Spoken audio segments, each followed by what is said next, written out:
And at 25 minutes past 9 o'clock in the morning, let me introduce you to my dear friend Nina Serrano, poet, grandma, mom, and playwright, everything.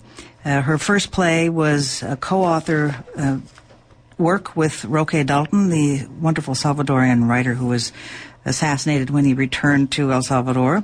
It was produced by Cuban television.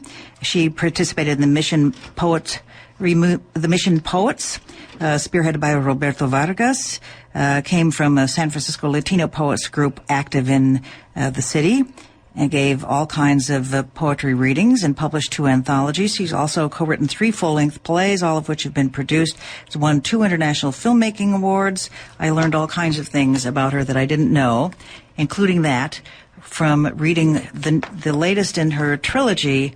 This is book 2 of selected poems, and this one is entitled Heart's Journey. It's the Heart Suite, and she is a sweetheart. Good morning to you. Good morning, Kris.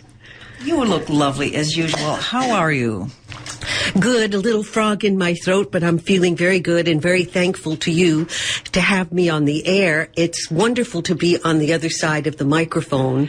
It's like being the passenger in the car where the other person has all the responsibility. Well, I always feel very uneasy when I'm on the other side. Isn't that funny? Oh, really? Yeah. No, this is like a free ride. Oh. And I'm also excited because I get to read from Heart's Journey, which I've done very little of, but I'm excited to be sharing this new book. So tell me about this trilogy. The first one is Heart Songs, which is poems from 69 to 79, and then this one is Heart's Journey, which is 1980 to 1999, and then you say you've got a third one coming from poems 2000 to 2012. Exactly. It's basically my poetic journal. Poems from various periods in my life. And this period, I was born in 1934, so I guess by 80, I'm close to 50. In my 50s and 60s, and many things have happened in my life. The crisis of turning 50 itself, being single during that period, just coming out of the sorrows of divorce, then remarriage, moving to Oakland, new job, new world, and through that all, I keep having grandchildren. And in fact, right this minute, I'm expecting to be a great-grandmother for the 4th time at the end of August. Well, and when you look at some of the one section of the poems in this book is devoted to family and friends, and many to grandchildren, and they're in Havana, they're in Managua, Nicaragua, they're all over the planet. But they all live in my heart, so they each got their own poem. And you were all over that part of the planet as well. And during this period, I was very much in Latin America and very involved in Latin American solidarity work, as I still am, including that I co-produce La Raza Chronicles every Tuesday night here on KPFA. Lest we forget. Yes. Indeed, so I get to see Nina every Tuesday, usually. Yes. Frantically editing. So your personal life. This is a very personal collection. You said it was like your journal, and that is exactly what it's like. She talks about menstruation. She talks about everything, and talks about loneliness very, very movingly, many times. And the fact that it's your very personal life, and then there's the children and the grandchildren and the traveling and the political work. It's a huge bundle of things that you are, and by extension we all are, really. Yes, that we all are, including that I do believe that we are all lonely.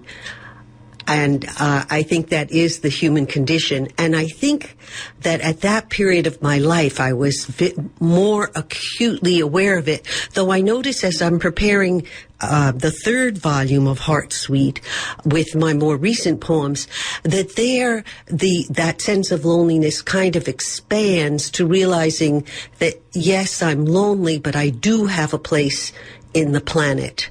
But I was already in my 70s before I think I could actually feel it in my bones that I had a place in the planet, that I wasn't alone, that I was really part of all of it.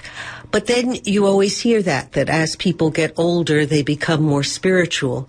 So I think that's just all part of the journey.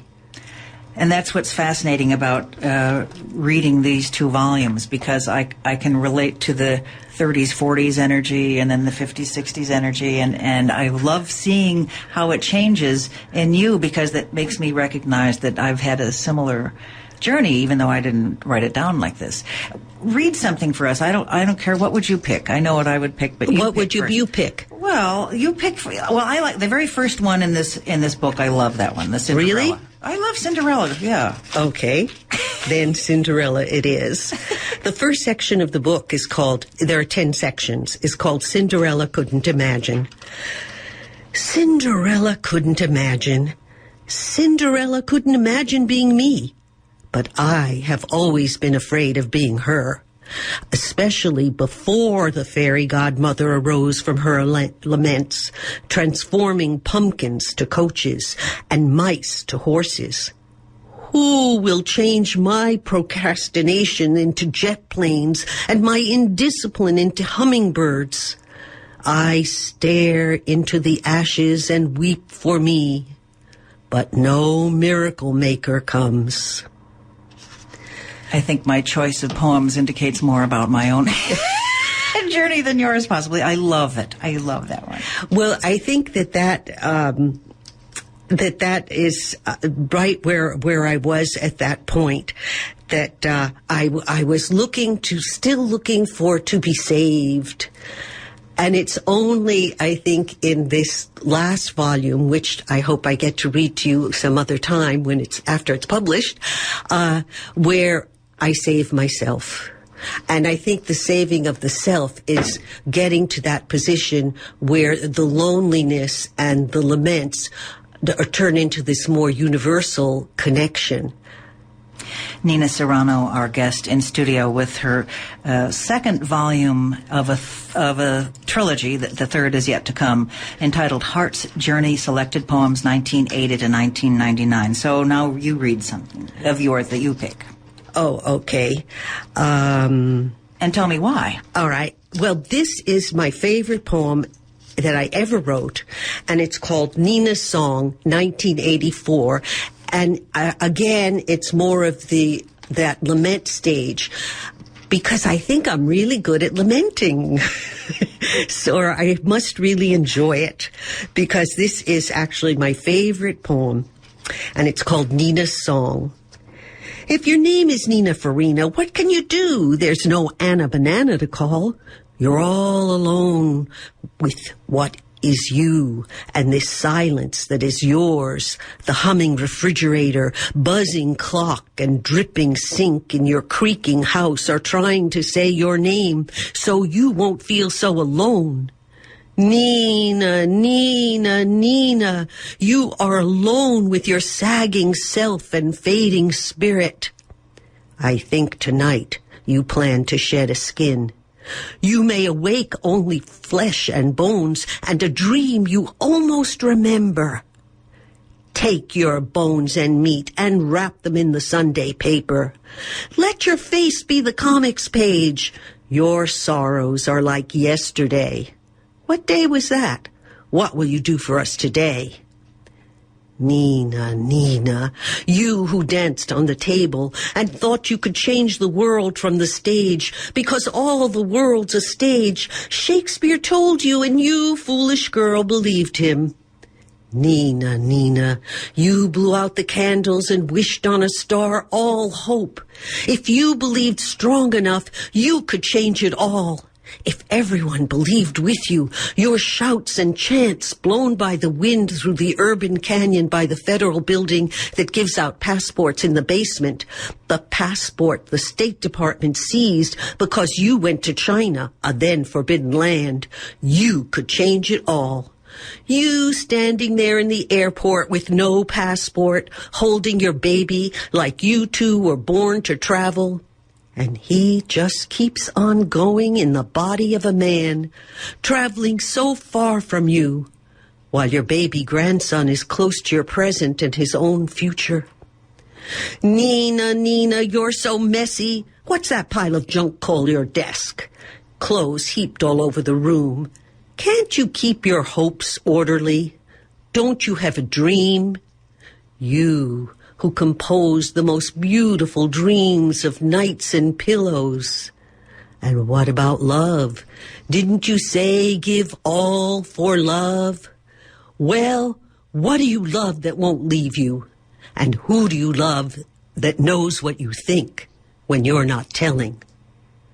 Well, be secretive then. Go ahead and die with your secrets. Nina, Nina, child of 1934, you think you're so great because you're 50, don't you?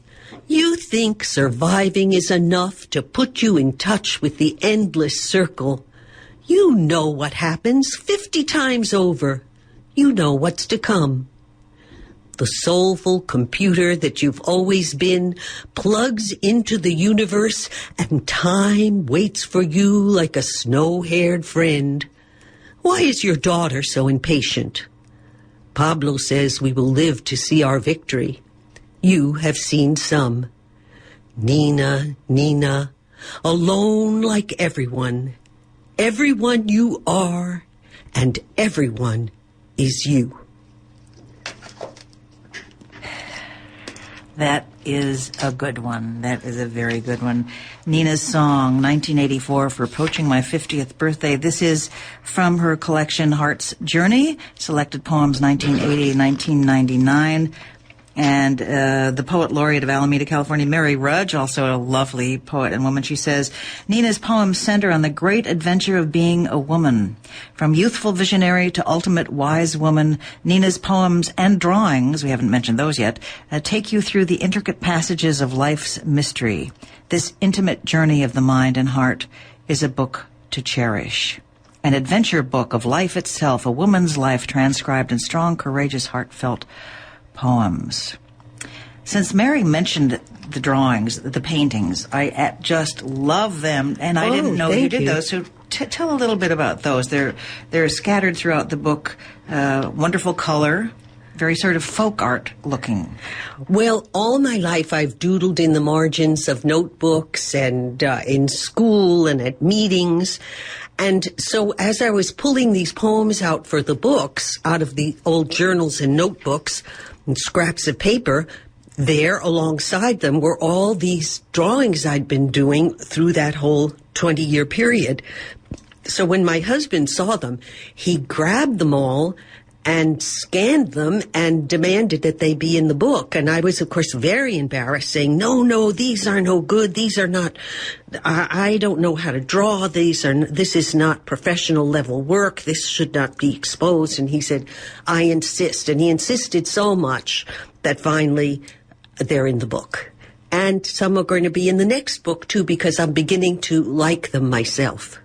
Well, thank you, Paul. A shout out to Nina's husband, because I love them. They're so wonderful. Well, there are just so many. Oh, I love this one, too. Which one is that? I Want a Miracle. These little short ones, maybe that's my attention what span. What page is that? That's on page 118.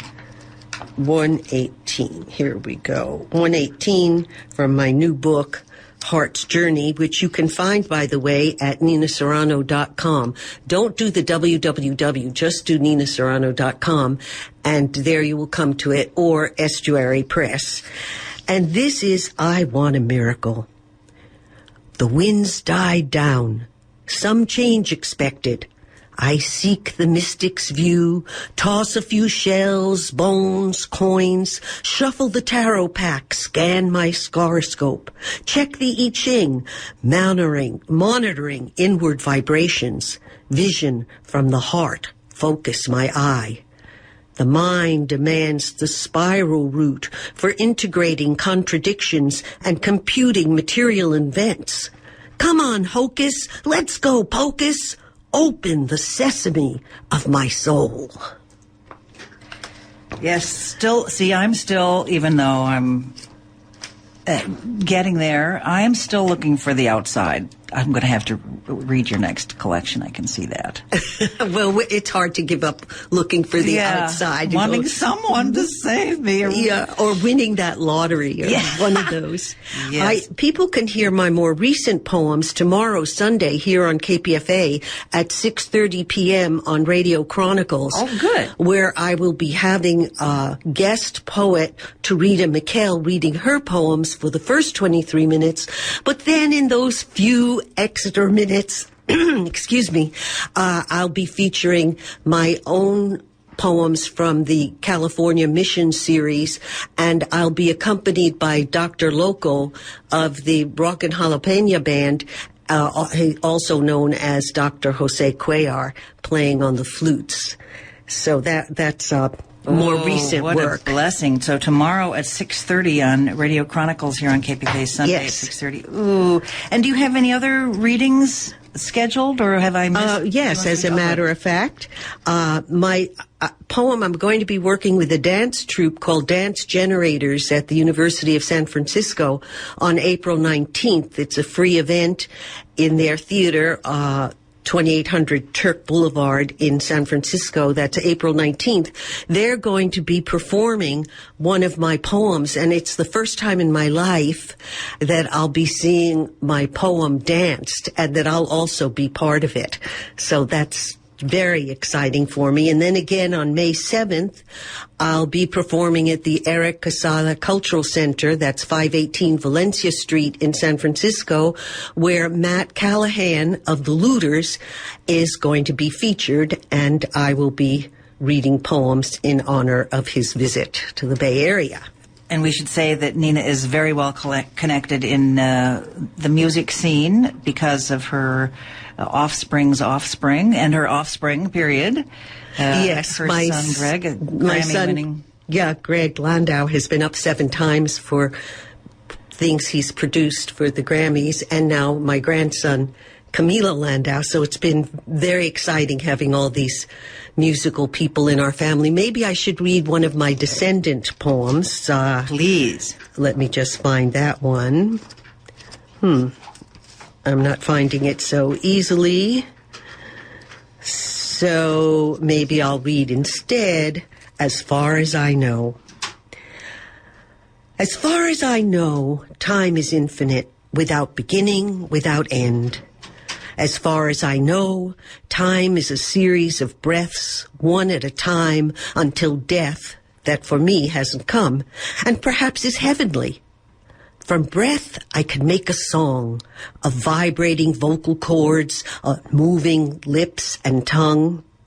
As far as I know, when confused with cash, as in time is money, makes stress and distress from sold reluctant hours, sometimes not enough, sometimes overwhelming, putting my consciousness on hold, while life goes on like a 3-way conference call, while messages come in on the fax machine from a fourth party. As far as I know, I can make time slow down, watching passing clouds, shadows move on and on and on and on and on and on and on and on, as far as I know. Nina Serrano, our guest in studio. Nina, thank you so very much for sharing some of your Saturday morning with us and these wonderful, wonderful poems. And of course, I'm looking at My Friend, My Radio and the one you wrote for Danielle. Well, what page is My Friend, My Radio? I'd love to close with that poem, and because that's number 14. I think 14. everybody listening, just by the very act of listening, is declaring themselves a radio person. And while she's looking for that one, I'm going to very quickly read this one from Managua. It isn't easy to be a mother-in-law. Certain relationships don't suit legal definitions. 2 women of 2 generations loving the same man. Oh, thank you, Kris. I love it. My Friend, My Radio. My friend, my radio delights me with music. So agreeable, changes the subject with a flick of the dial. My friend, my radio, rides me through a long drive in the lonely dark or a traffic jam. keeps me company when I can't sleep, talks to me when I'm alone, telling burglars, ghosts, and shadows to go away. My friend the radio speaks the latest news, talks in many tongues, tell what's happening, repeats the old songs. My friend, my radio. Nina Serrano. And once again, ninaserrano.com. It's NINASERRANO. ninaserrano.com. A great privilege and pleasure, and made me laugh, made me cry. It's always good. Thank you so much. Come again Kris. soon, and I can't wait to see the next one. A pleasure.